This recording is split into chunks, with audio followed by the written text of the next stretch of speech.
on how to the basic configuration of cloud infrastructure security. So I'm gonna start with my um,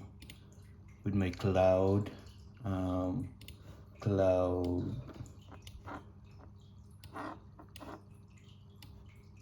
cloud cloud provider that I choose. At this point, I choose Azure, which is handled by Microsoft. So I'm using the Azure portal to make this assignment. So from here, I can just click the portal itself, and then I need to check my virtual machines. From here, you can see I have SSH and a web server virtual machines, which are both Linux operating system, and the SSH public IP address is 13.92.6.33, while the web server's IP public address is 40.87.21.180. Okay, so let's start. So by accessing my SSH, I need to use a tool called PuTTY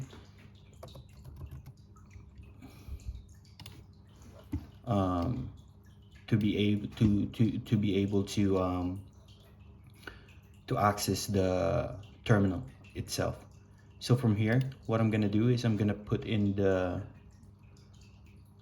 IP address of my SSH, which is 13.92.6.33. And to be able to open it, you would need a public key.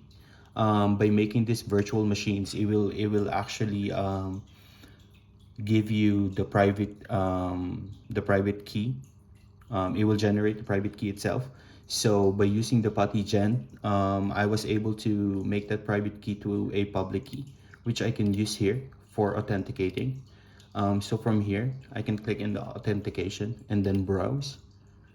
Now that I have the public key already, I can just click that one and see if it's gonna open. So it did open from that IP address, but it's asking me to use a username, which in this case I know, which is the Azure user.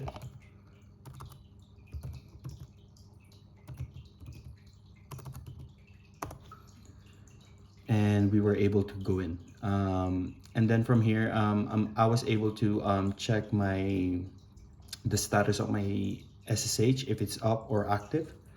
By doing so, the command that I need to do is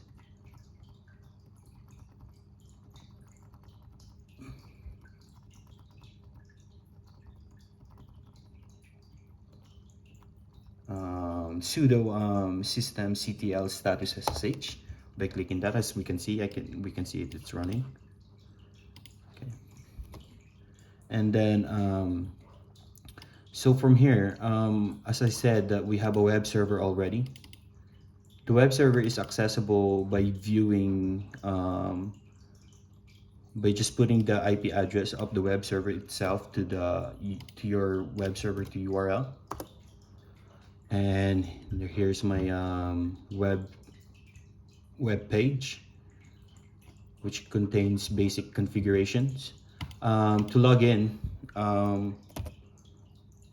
just type in login, and from here we need a username or email address or a password to actually log into the web page itself, which I have.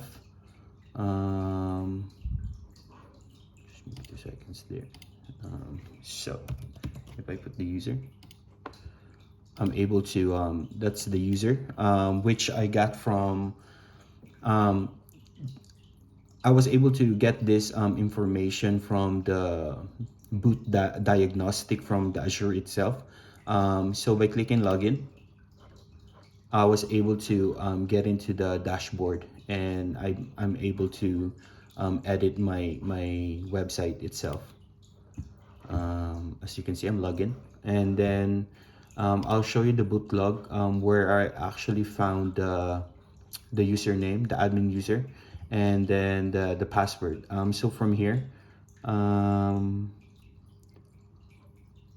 which is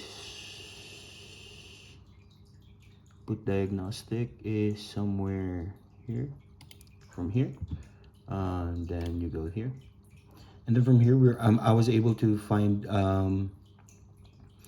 the admin user and the password, which is here, this one here, and then this one here. So by accessing my I tried to access the web server by using PuTTY as well, but I wasn't able to. Just give me 2 seconds here. I'm just gonna show you.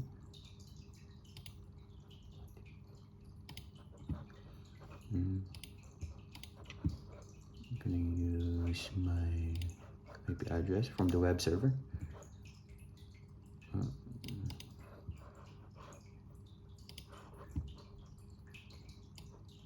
Let's see if this is gonna work.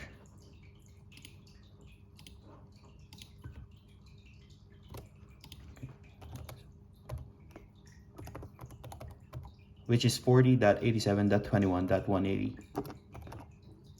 And I have the public key for that as well. Sorry.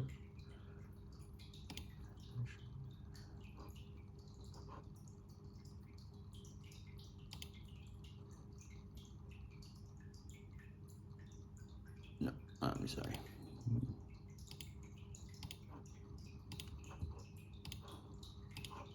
And I'm not able to actually access it by using the PuTTY. So what we need to do to able to access the terminal of the web server itself, we need to use the SSH. From SSH, we can then connect to the Bitnami to actually access the terminal of the web server. So by typing by doing the command SSH -i web server underscore key dot pim, which is our private key, and then the assure username, and then at the domain name of my website, which is I actually have up and running too as well. So by clicking that, I'll be able to access the Bitnami, and from here we can configure the web server itself, or the web page itself. Okay, and then we'll try the domain name itself. I'll close this first, then www.johnscloud.live. And there you go. Thank you very much and have a great night.